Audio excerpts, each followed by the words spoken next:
Bonjour. Les gars, je suis trop contente. Aujourd'hui, on se retrouve pour une nouvelle vidéo. Pour le premier épisode, on va partir à la rencontre de Marjorie Houlbert, qui est la fondatrice de Soda Design. On va parler donc de son parcours, de ses objets, de ses inspirations, mais également de l'ouverture de workshops où tu peux toi-même aller créer ta propre lampe. Donc c'est vraiment trop génial. Et c'est exactement ce qu'on est allé faire. Et let's go. Et let's go.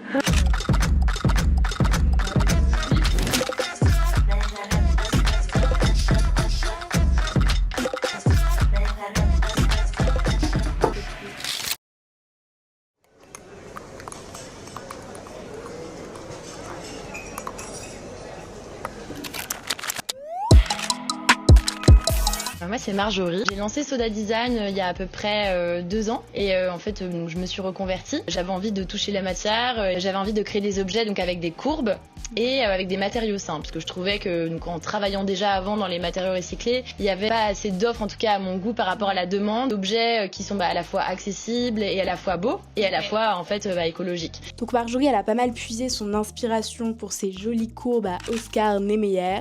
Donc c'était un architecte brésilien qui a pas mal révolutionné le mouvement moderniste dès les années 50, avec notamment la création de bâtiments justement aux courbes assez asymétriques. En fait, il s'inspirait pas mal du corps des femmes.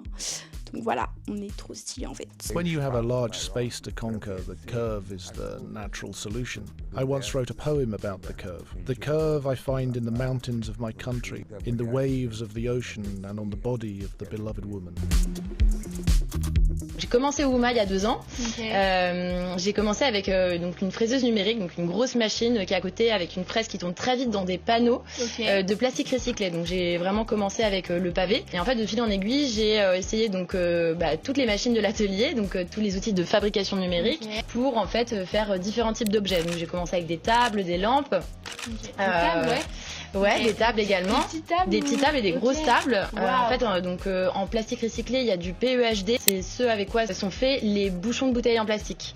Tu vois, donc les bouteilles de soda, en fait, c'est de là d'où vient soda. C'est les bouchons de bouteilles de soda. Et en fait, j'avoue qu'à un moment, j'étais un peu accro au coca, pas de manière très saine. J'ai diminué ma consommation, mais en fait, c'est de là aussi où c'est venu. Je me dis, mais en fait, il y a tellement de consommation de tout ça. Et en fait, ces bouchons derrière, ils sont pas assez exploités. Donc j'ai commencé vraiment avec des panneaux de bouchons de soda.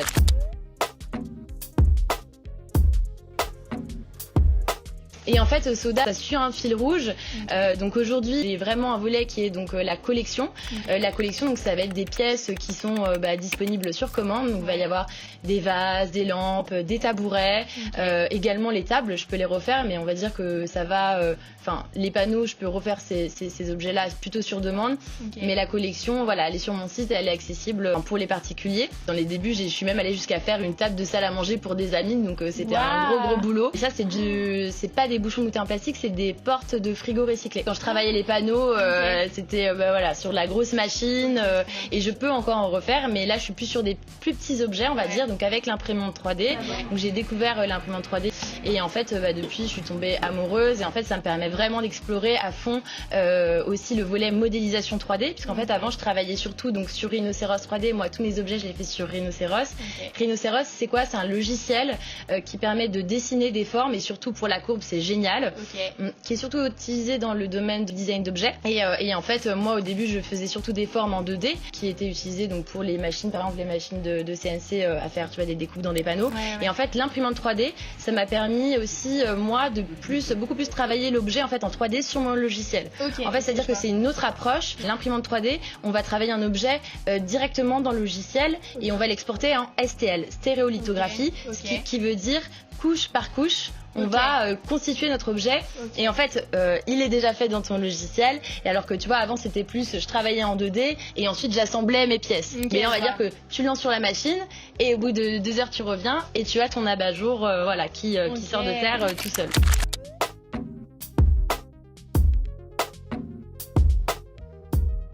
fait, j'ai lancé des collections, j'ai aussi fait des projets sur mesure. De fil en aiguille, j'en suis venue à échanger du coup avec plein de personnes, et c'est ça qui est incroyable dans lancer une marque et être entrepreneur, c'est que en fait il y avait pas mal de personnes qui étaient curieuses, déjà de ma reconversion, de 2 de l'atelier, et en fait qui avaient envie de créer ou qui avaient un esprit créatif.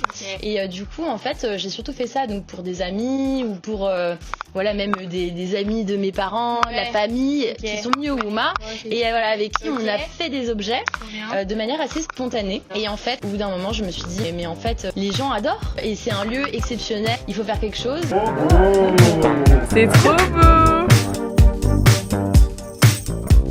Et c'est un peu comme ça que Marjorie, elle a décidé de lancer les workshops où tu peux aller créer ta propre lampe. Et ça rejoint du coup un peu l'idée de l'open design, qui est un concept qui a été lancé par le designer Enzo Mari, où en fait on préfère vraiment te transmettre les choses plutôt que de les garder pour soi.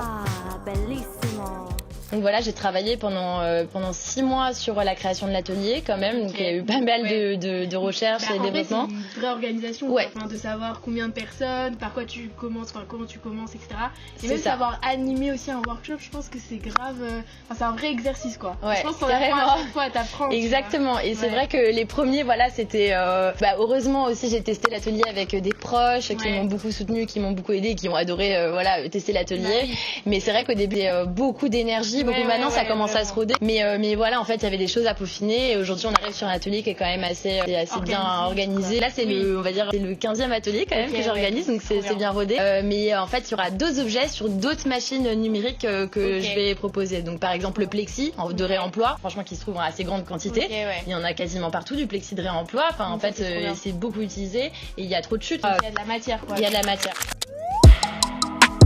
Juste pour pas vous perdre dans toutes ces explications, en fait, il y a bien 4 étapes différentes pour la création de cette magnifique lampe. Il y a un peu 2 parties. Il y a la partie abat-jour dans la lampe et il y a la partie socle. Et du coup, première étape de la création, ça va être vraiment l'initiation à la modélisation 3D. Et après, le moment où tu lances en impression, il y a la partie 2, ça va être le moment où tu vas créer ton socle pour ta lampe. Du coup, l'étape numéro 3, c'est le temps de séchage du socle et le temps d'impression de l'abat-jour. C'est aussi un moment où tu peux échanger avec Marjorie. Si par exemple, je sais pas, t'as des idées d'objets que t'aimerais trop faire en impression 3D. Du coup, l'étape numéro 4, c'est que une fois que ton moule est sec et que ton impression 3D elle est finie, ce sera vraiment le moment du montage électrique, et c'est là aussi où tu vas pouvoir assembler tes 2 pièces, donc ton abat-jour et ton socle ensemble pour créer ta trop belle lampe.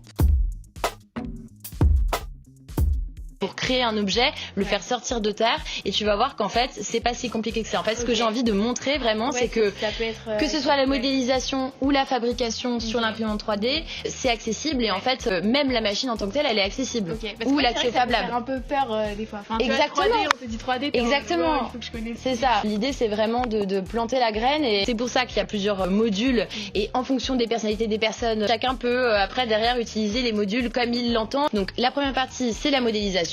Pour sortir l'objet de terre, on va commencer avec un point. En fait, c'est qu'une succession de points qui vont te donner un objet. Là, c'est la forme Renata que je travaille depuis le début de Soda, qui symbolise une goutte, qu'elle soit en 2D ou en 3D. Et là, en fait, on va lui donner une forme en 3D. Donc, tu as un point, et en fait, avec cette fonction qui est assez intuitive, tu vas pouvoir faire une suite de points. Tu vois, donc là, par exemple, en fait, un point plus un point, ça te donne une courbe. À un moment, cette courbe, on va pouvoir la fermer. Et en fait, quand tu as fermé une courbe, tu as déjà... Tu vois, ici, tu as déjà ta surface. Et en fait, ce que tu vas pouvoir faire avec cette surface, c'est l'extruder. En fait, quand tu extrudes une surface, c'est-à-dire que tu as un solide en fait. Tu vois, c'est vraiment pas compliqué au final de sortir un objet. En fait, ce qui nous intéresse là, c'est vraiment sortir un abat-jour qui est dans l'ADN, tu vois, organique de Soda. En fait, c'est pour ça que moi, j'ai déjà préparé les formes qui sont juste ici. Et tu vois, là, en fait, on a sorti en 2 secondes une courbe de terre. Quoi, voilà ma petite modélisation. On va voir sortir ça de terre. Et en fait, une fois que le fichier est prêt, on l'envoie sur l'imprimante et c'est parti. Une des caractéristiques de l'imprimante 3D, c'est génial, mais ça prend un peu de temps. Donc ça prend combien de temps après? T'as dit 2 heures? Alors ça dépend des machines. On a des machines qui sont plus ou moins modernes. Les machines les plus modernes, c'est on va dire 1h15. Et la machine la plus longue, c'est on va dire entre 2h30 et 3h aussi, en fonction de l'abat-jour que vous avez créé. Il y en a qui sont plus ou moins complexes, il y en a qui prennent des risques. Une fois que l'abat-jour est lancé, on va en fait faire un petits cours de cuisine entre guillemets. C'est aussi pour montrer jusqu'où on peut aller en termes d'impression 3D. Okay. En fait, moi j'ai préparé des moules au préalable, donc que j'ai également fait en impression 3D, et donc aussi le matériau pour donner le détail, c'est donc de l'amidon de maïs. C'est un matériau qui est biodégradable et j'utilise principalement donc des filaments qui sont soit coproduits, donc où la couleur est donnée par des déchets organiques comme le café, marc de café ou coquille Saint-Jacques. Et des filaments qui sont recyclés en fait en majorité. En fait, c'est non seulement montrer comment faire soi-même, mais aussi faire bien en fait avec des matériaux qui sont simples. C'est vraiment un travail de do it yourself et en même temps vraiment tu récupères des trucs. Je trouve que c'est trop bien. Tu peux faire un truc nouveau avec vraiment plein de trucs. Ouais, bah c'est ça. L'idée, c'est aussi de montrer l'exemple. Donc vraiment, je réfléchis toujours à ça. Et d'ailleurs, on travaille avec un cabinet qui est spécialisé justement sur les rejets de CO2 là, pour qu'ils me certifient, disent que voilà, c'est vraiment c'est beaucoup plus sain que d'autres types de matériaux. Et donc du coup il y a vraiment une recherche là-dessus. Pour revenir sur l'atelier, sur la partie donc cuisine du socle, là on a lancé l'abat-jour et maintenant on va passer sur la partie du socle. Et le socle en fait ça va être du plâtre.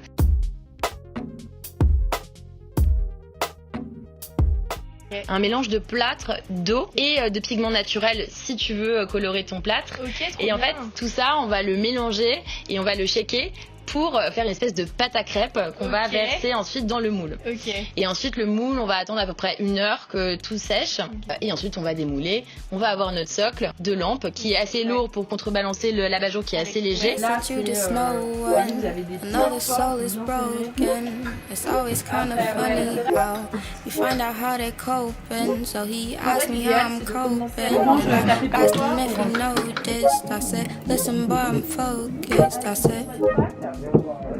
Me, I drink pine and ginger. And mom, if you wine pan a thing, I'm gonna play that. Me, I drink pine and ginger. And mom, if you wine pan a thing, I'm gonna play that. Them out the rum and all the sorrow.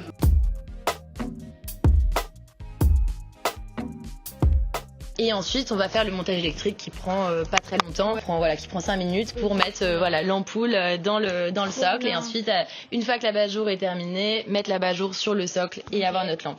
L'idée entre tout ça, si on a le temps, généralement on a un peu le temps de papoter, c'est en fait, j'aime cette partie parce qu'en fait elle permet aussi d'ouvrir les chakras sur d'autres objets potentiels des participants. Et en fait on fait un petit sondage déjà on fait une pause parce qu'il y a beaucoup d'infos. J'essaie de demander si des personnes ont des objets en tête qu'elles aimeraient bien faire. C'est un peu ton moment insight, pour reprendre des insights. Ouais, et puis même moment freestyle. Du temps pour échanger et tout. Donc et puis même en fait ça peut être une personne qui a envie de faire une étagère, du coup je lui montre un peu comment la laser fonctionne, ça peut aller loin, mais sinon généralement c'est quand même montrer aussi aux personnes qu'il y a des modèles qui sont déjà tout faits en ligne, où en fait on va potentiellement chercher tu veux faire un porte-serviette ou tu veux faire tu peux faire plein de choses. Moi par exemple chez moi je fais tout maintenant en imprimante, tout. Génial. Bon, une maison d'imprimante 3D, mais il y a plein de choses en fait. Exactement. Au lieu d'acheter déjà un plastique pourri et qui vient de l'autre bout de la planète, faire tout sur mesure aussi. Alors après il y a une contrainte de taille avec l'imprimante 3D, mais on peut faire des assemblages, on peut réfléchir à plein de choses en fait pour faire en sorte que ça tienne.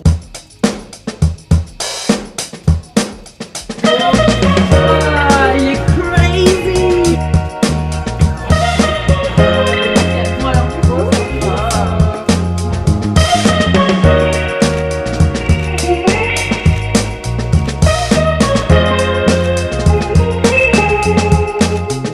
Bon les gars, c'est la fin.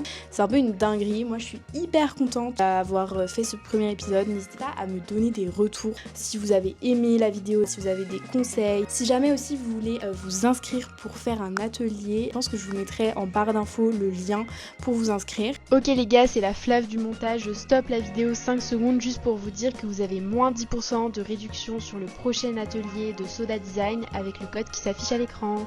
Bisous. J'espère que ça va vous plaire. Il y a d'autres contenus, d'autres vidéos, d'autres épisodes qui vont arriver. Voilà, je vous fais des bisous en fait et je vous dis à bientôt. Voilà. Bisous la mi-femme.